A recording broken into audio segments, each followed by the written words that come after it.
Kung ikaw may abandonar o wala nay pagtagad sa imong iro o iring o bisag imong hayupan, mamahimo kang isyuhan og citation tickets og makamulta.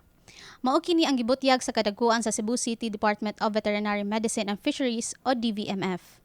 Gani usa ka irresponsable nga pet owner na ang nasamplan sa maong buhatan.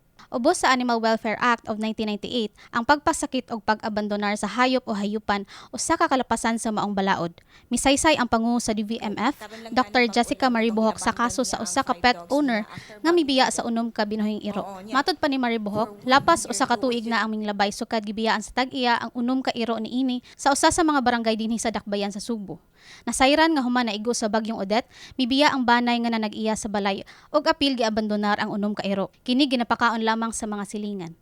Nagniwang nasab ang mga iro sa dihang naabtan o gitabangan sa mga kawani sa nagpakabanang non-governmental organization.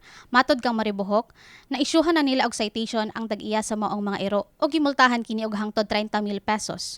Makamulta ang maong irresponsable nga pet owner og 5,000 pesos matag iro. Per dog. But kung dili na niya isettle, tagaan pa na mo siya notice of warning.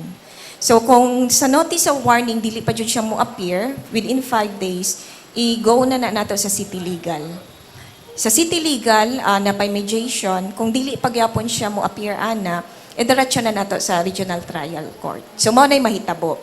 But if gusto nila na like laing case na dako jud na amount or penalties ang mahatag nato sa suspect, pwede sila mo file na case kay this is Animal Welfare Act is already a national law. So pwede sila mo file mo adto sa police, pwede sila mo adto sa prosecutor or sa barangay ba depende. But the problem with the barangay is kailangan pa sila og 3 ka meetups, then tagaan sila certificate to file action. Una sila mo file og case. Mao na siya. So sa mua sa karon isay Alang kang Maribohok, mamahimo usab nga mo-file og kaso ang publiko hilabi na ang mga concerned citizens batok sa mga irresponsible pet owners. Aduna say pahimangno si Maribohok sa kadtong mga interesado nga mobuhi og hayop.